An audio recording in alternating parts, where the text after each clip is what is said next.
Hello friends, good morning and welcome to my YouTube channel. तो friends, जैसे कि मैं पॉलिटिकल साइंस क्लास 11 की बुक से एनसीईआरटी की बुक से 7 चैप्टर करा चुका हूँ और ये चैप्टर नंबर 8 है। इस चैप्टर का नाम है, टाइटल है स्थानीय शासन, लोकल गवर्नमेंट।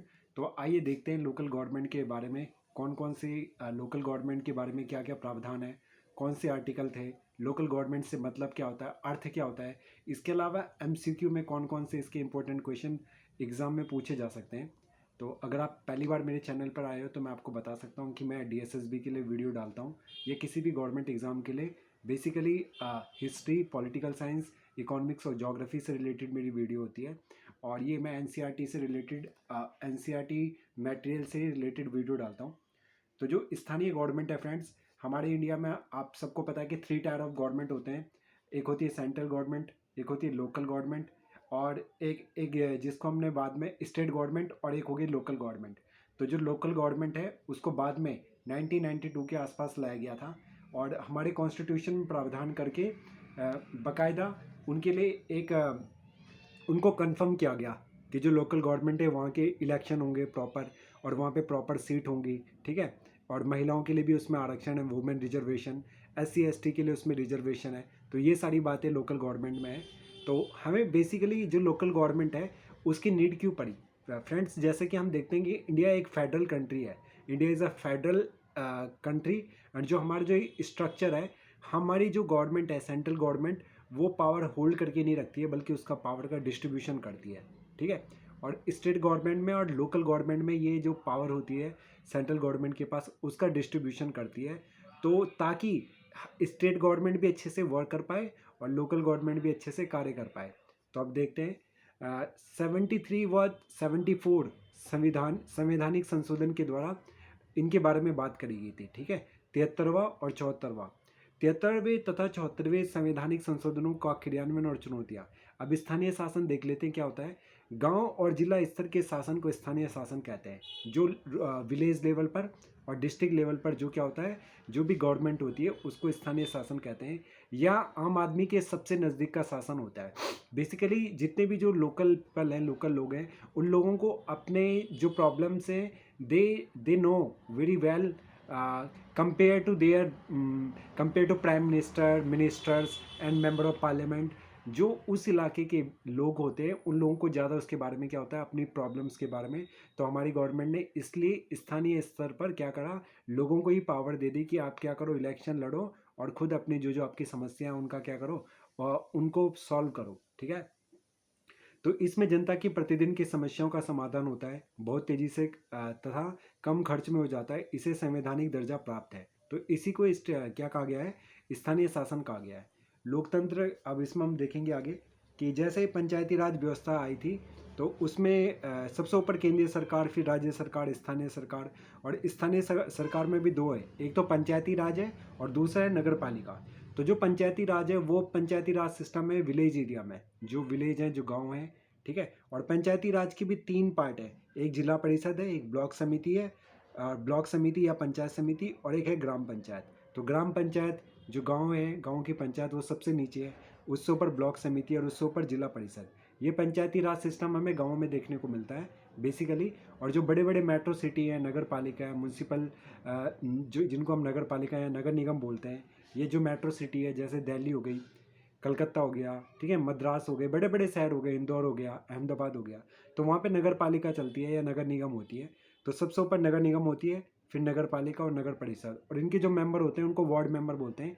तो लोकल गवर्नमेंट में टू टाइप के हैं, एक तो पंचायती राज है जो विलेज में होगा, और दूसरा नगर पालिका जो कि आपके स्टेट स्तर पर, ठीक है, जो कि मेट्रो सिटी में होगा जहाँ की ज़्यादा जनसंख्या है, ठीक है। वहाँ पे भी इलेक्शन होंगे, लोकल गवर्नमेंट के इलेक्शन, जैसा भी हाल फिलहाल में दिल्ली में हुए थे।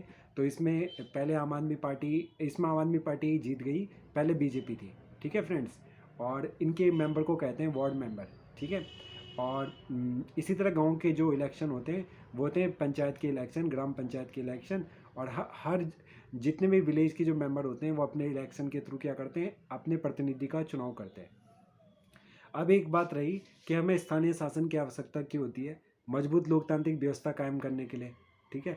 स्थानीय स्तर की राजनीतिक आर्थिक भागीदारी सुनिश्चित करने हेतु, इसके अलावा सामान्य नागरिकों की प्रतिनिधियों तक पहुंच हेतु, जो सामान्य नागरिक हैं वो अपने प्रतिनिधियों तक पहुंच सके आसानी से।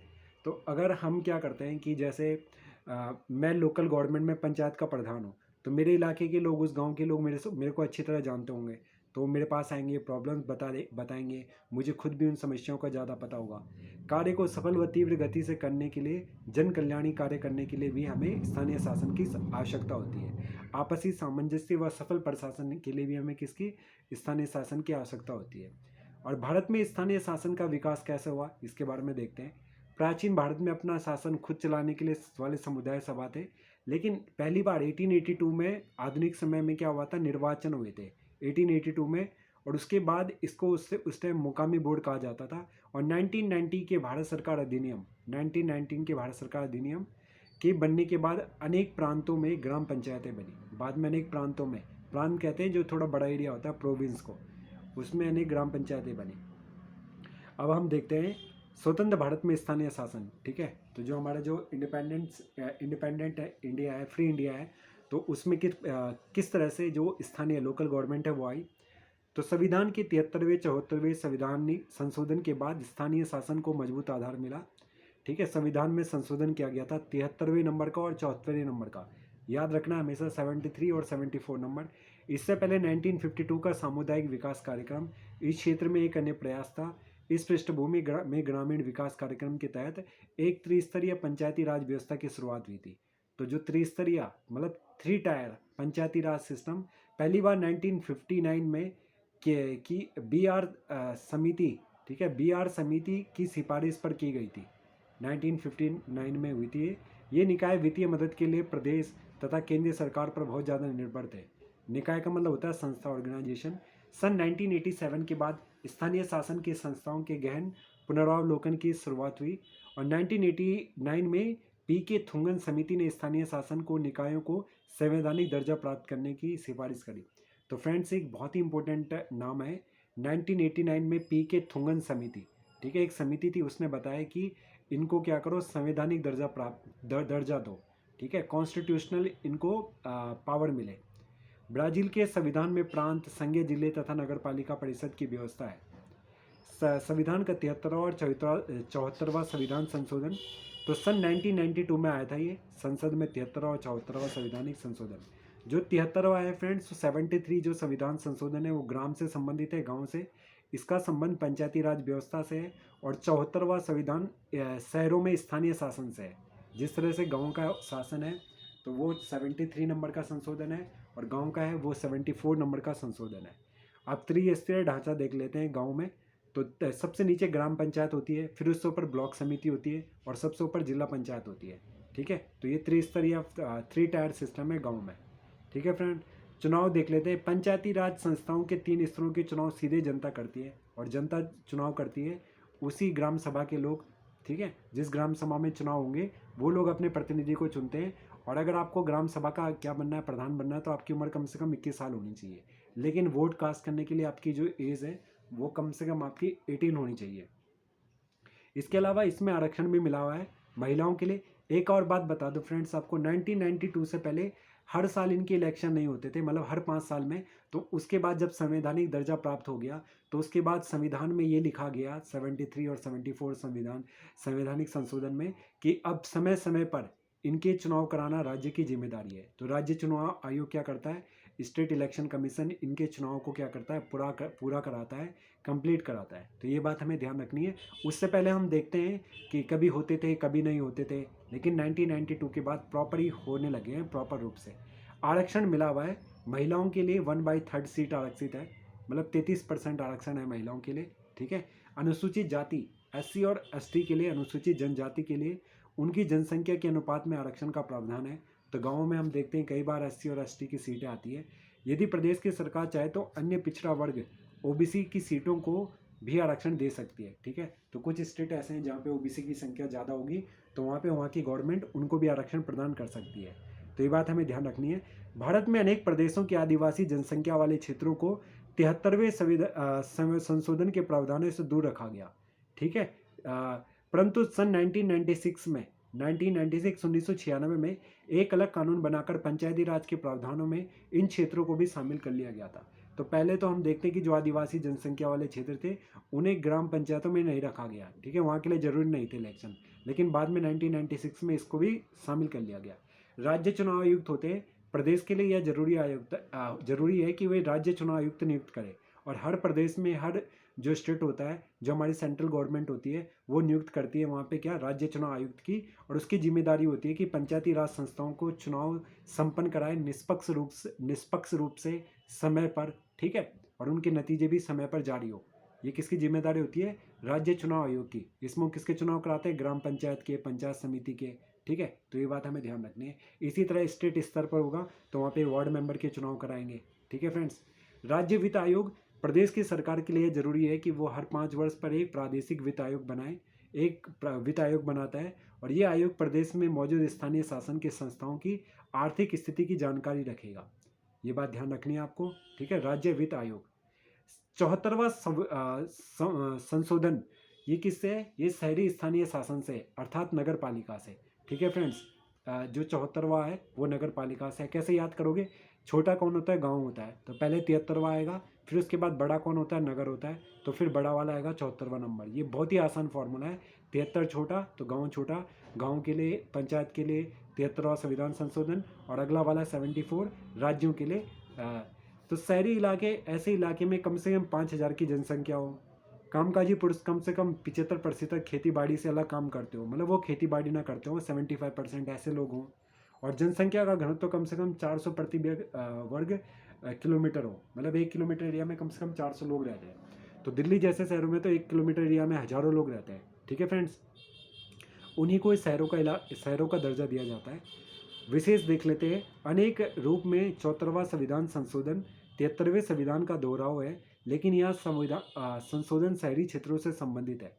73वें संशोधन वे संशोधन के सभी प्रावधान, मसलन प्रत्यक्ष चुनाव, डायरेक्ट इलेक्शन, आरक्षण, विषयों का हस्तांतरण, प्रादेशिक चुनाव आयुक्त, प्रादेशिक वित्त आयोग 74वें संशोधन में शामिल है तथा नगर पालिकाओं पर लागू होते हैं। तो बहुत सारी चीज़ सिमिलर है जो 73वें संविधान संशोधन में गाँव के लिए है।